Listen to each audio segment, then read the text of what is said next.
Hi friends, welcome back to my YouTube channel. ನಾನಿವತ್ತು ಮಾಡ್ತಾ ಇರೋ ಡಿಶ್ ಬಂದುಬಿಟ್ಟು ಅಣಬೆ ಸಾಂಬಾರು. ಆ್ಯಕ್ಚುಲಿ ನಾನ್ ವೆಜ್ ಮಾಡೋಂಗಿಲ್ಲ, ಶ್ರಾವಣ. ಸೊ ನಾನ್ ವೆಜ್ನ ಮರೆಸೋವಂಥ ಫುಡ್ ಯಾವ್ದಾದ್ರು ಬೇಕಲ್ವಾ? ಸೊ ಅದಕ್ಕೆ ಈಕ್ವಲ್ ಆಗಿರೋದು ಟೇಸ್ಟ್ ಕೊಡೋದಂದರೆ ಪಕ್ಕ ಅಣಬೆನೇ. ಸೊ ಅಣಬೆ ಸಾಂಬಾರನ್ನ ಯಾವ ರೀತಿ ಮಾಡೋದು ಅನ್ನೋದನ್ನ ನಾವು ಇವತ್ತು ನೋಡೋಣ ಬನ್ನಿ. ಮೊದಲನೇದಾಗಿ ಮಸಾಲೆಗೆ ಬಂದುಬಿಟ್ಟು ಚಕ್ಕೆ, ಏಲಕ್ಕಿ, ಲವಂಗ ಮತ್ತು ಮೆಣಸನ್ನ ನಾನಿಲ್ಲಿ ತೊಗೊಂಡಿದ್ದೀನಿ. ಹಾಗೆ ಒಂದು ಬೌಲ್ ಕೊತ್ತಂಬರಿ, ಹಾಗೆ 2 ಚಿಕ್ಕದಾಗಿ ಹೆಚ್ಕೊಂಡೆ ಟೊಮೊಟೊ ತೊಗೊಂಡಿದ್ದೀನಿ, 1 ಆನಿಯನ್ ತೊಗೊಂಡಿದ್ದೀನಿ, 1 ಬೌಲ್ ಕೊಬ್ಬರಿ ತೊಗೊಂಡಿದ್ದೀನಿ, ಹಾಗೆ 1 ಸ್ಪೂನ್ ಶುಂಠಿ ಬೆಳ್ಳುಳ್ಳಿ ಪೇಸ್ಟ್ ತೊಗೊಂಡಿದ್ದೀನಿ. ಇದನ್ನೆಲ್ಲ ಚೆನ್ನಾಗಿ ರುಬ್ಕೊಂಡು ಪೇಸ್ಟ್ ಮಾಡ್ಕೊಂಬಿಡಿ. ಒಂದು ಪಾತ್ರೆಯಲ್ಲಿ ಎಣ್ಣೆ ಕಾಯಕ್ಕೆ ಇಟ್ಟಿದ್ದೀನಿ. ಅದಕ್ಕೆ ಸಾಸಿವೆ, ಜೀರಿಗೆ ಹಾಕಿ ಫ್ರೈ ಮಾಡ್ಕೊಳ್ಳೋಣ. ಜೊತೆಗೆ 1 ಬೌಲ್ ಆನಿಯನ್ ಚಿಕ್ಕದಾಗಿ ಚಾಪ್ ಮಾಡ್ಕೊಂಡಿರೋಂಥ ಆನಿಯನ್ ಹಾಕ್ಕೊಂಬಿಟ್ಟು ಅದು ಚೆನ್ನಾಗಿ ಫ್ರೈ ಆಗಬೇಕು, ರೆಡ್ ಕಲರ್ ಬರಬೇಕು, ಆ ಥರ ಫ್ರೈ ಮಾಡ್ಕೊಳ್ಳಿ.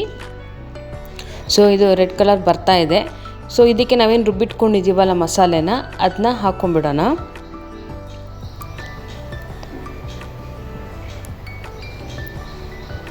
ಚೆನ್ನಾಗಿ ಅದನ್ನ ಮಿಕ್ಸ್ ಮಾಡ್ಕೊಂಬಿಡಿ. ದೆನ್ ಅದಕ್ಕೆ 2 ಸ್ಪೂನು ಚಿಲ್ಲಿ ಪೌಡರ್, ಖಾರಕ್ಕೆ ತಕ್ಕಷ್ಟು, ನಿಮಗೆ ಎಷ್ಟು ಖಾರ ಬೇಕೋ ಅಷ್ಟು ಹಾಕ್ಕೊಳ್ಳಿ. ನಾನಿಲ್ಲಿ 2 ಸ್ಪೂನ್ ಹಾಕ್ಕೊಂಡಿದ್ದೀನಿ. ಹಾಗೆ ರುಚಿಗೆ ತಕ್ಕಷ್ಟು ಉಪ್ಪನ್ನ ಹಾಕ್ಕೊಳ್ಳಿ.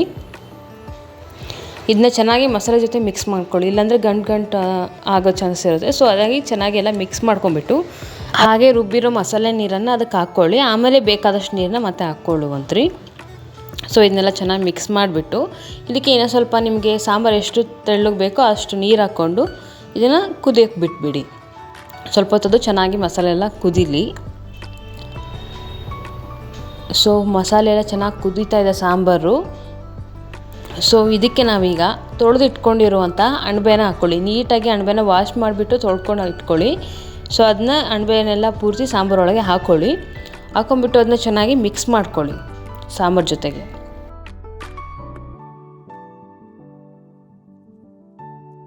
ಈಗ ಒಂದು 3-4 ನಿಮಿಷ ಅಷ್ಟೇ ಸಾಕು ಅಣಬೆ ಬೇಯಕ್ಕೆ. ಅದನ್ನ ಒಂದು ಲೋ ಫ್ಲೇಮಲ್ಲಿ ಚೆನ್ನಾಗಿ ಬೇಯಿಸ್ಕೊಂಬಿಡಿ. 3-4 ನಿಮಿಷ ಸಾಕು, ಅದು ಚೆನ್ನಾಗಿ ಬೇಯುತ್ತೆ.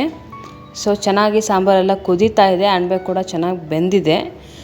ಅಣಬೆ ಸೈಜಲ್ಲೇ ಗೊತ್ತಾಗುತ್ತೆ ನೋಡಿ, ಸ್ಟಾರ್ಟಿಂಗ್ ಹಾಕುವಾಗ ಹೇಗಿತ್ತು, ಈಗ ಯಾವ ಥರ ಕಾಣಿಸ್ತಿದೆ ಅಂತ. ಸೊ ಅಣಬೆ ಚೆನ್ನಾಗಿ ಬೆಂದಿದೆ. ಸೊ ಇದನ್ನ ಫೈನಲಾಗಿ ಸರ್ವ್ ಮಾಡಿ ತೋರಿಸ್ತೀನಿ. ಸೊ ನೋಡಿದ್ರಲ್ವ ಸ್ನೇಹಿತರೆ, ಯಾವ ರೀತಿ ಅಣಬೆ ಸಾಂಬಾರನ್ನ ಮಾಡ್ಬೋದು ಅಂತ. ಸೊ ಈ ರೀತಿ ಮಾಡ್ಕೊಂಡು ಊಟ ಮಾಡಿ, ಮುದ್ದೆಗೆ, ರೈಸ್ಗೆ ಎಲ್ಲದಕ್ಕೂ ತುಂಬ ಚೆನ್ನಾಗಿ ಕಾಂಬಿನೇಷನ್ ಆಗುತ್ತೆ. ಈ ವಿಡಿಯೋ ನಿಮಗೆ ಇಷ್ಟ ಆಗಿದ್ದರೆ ವಿಡಿಯೋನ ಲೈಕ್ ಮಾಡಿ, ಶೇರ್ ಮಾಡಿ, ಹಾಗೆ ನನ್ನ ಯೂಟ್ಯೂಬ್ ಚಾನಲ್ಗೆ ಸಬ್ಸ್ಕ್ರೈಬ್ ಆಗಿ. Thank you.